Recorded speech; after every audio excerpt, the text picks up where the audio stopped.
தலைநகர படத்தோட ஹீரோயினுக்கு இந்த நிலைமையா அப்படிங்கிற மாதிரிதான் ஒரு சில விஷயங்கள் இப்போ பரவப்பட்டுட்டு வந்துட்டு இருக்கு. அவங்க ரீசெண்டா சோசியல் மீடியால ஒரு போஸ்ட் ஒண்ணு போட்டிருக்காங்க. அதை பார்த்த ரசிகர்கள் எல்லாருமே இவங்கதான் அது அப்படின்னு கேள்விகளும் எழுப்பிட்டு வந்துட்டு இருக்காங்க. அத பத்தி இந்த வீடியோல நம்ம இப்போ முழுமையா பார்க்கலாம். தலைநகர மூவி நம்ம எல்லாருக்கும் நல்லாவே தெரிஞ்சது. முக்கியமா அதுல ஒரு கேரக்டர் இன்னைக்குமே மறக்க முடியல. வடிவேல் சார் நடிச்சிருந்திருக்க அந்த நாய்சேகர் கேரக்டர், அதோட அந்த ஹீரோயினும் சேர்ந்து வேற பெர்ஃபார்மன்ஸ் பண்ணியிருந்திருப்பாங்க. அவங்க வேற யாரும் கிடையாது, ஜோதிர்மயி அப்படிங்கிறவங்க தான். இவங்க மலையாள இண்டஸ்ட்ரியில இருந்து தமிழ் இண்டஸ்ட்ரியில இதயம் திருடன் அப்படின்னு சொல்லிட்டு ஒரு படத்துல ஒரு சாங்க்கு மட்டும் வந்திருப்பாங்க. அதுக்கப்புறம் தான் அவங்களுக்கு தலைநகரம் மூவி கிடைச்சு சுந்தர்சிக்கு பேரா நடிச்சிருந்திருப்பாங்க. என்னதான் இருந்தாலும் இன்னைய வரைக்குமே ட்ரெண்டா போய்கிட்டு இருக்க ஒரு விஷயம் அப்படின்னா நாய்சேகரோட கேரக்டர் இவங்களும் சேர்ந்து பண்ற நிறைய காமெடிஸ் தான். அதுக்கப்புறம் தொடர்ந்து சபரி, நான் அவன் இல்லை, பெரியார், அரையன் 305, கடவுள், வெடிகுண்டு முருகேசன்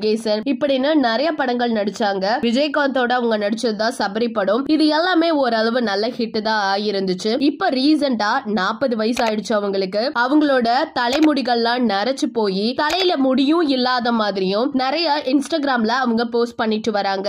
இத பார்த்த ரசிகர்கள் எல்லாம் இவங்க தான் அவங்களா இல்ல அவங்களா இருக்காதா அப்படிங்கிற மாதிரி நிறைய கேள்விகள் எழுப்பிட்டு இருக்காங்க. ஜோதிர்மயி அவர்களுக்கு இவ்வளவு சீக்கிரமா வயசாயிடுச்சா? நல்ல ஹீரோயினியா வளம் வந்துட்டு இருந்தாங்களே தமிழ் இண்டஸ்ட்ரியில, இப்ப திடீர்னு இவங்களுக்கு என்ன ஆயிடுச்சு அப்படிங்கிற மாதிரி நிறைய ரசிகர்கள் அவங்களோட ஆதங்கத்தை கமெண்ட் செக்ஷன்ல ஷேர் பண்ணிட்டு வராங்க. இத பத்தி உங்களோட கருத்துக்கள் என்ன அப்படிங்கறத மறக்காம நம்ம கமெண்ட் செக்ஷன்ல ஷேர் பண்ணிக்கோங்க. இது போல பல அப்டேட்ஸ் தெரிஞ்சுக்க நம்ம சேனலை சப்ஸ்கிரைப் பண்ணி வச்சுக்கோங்க.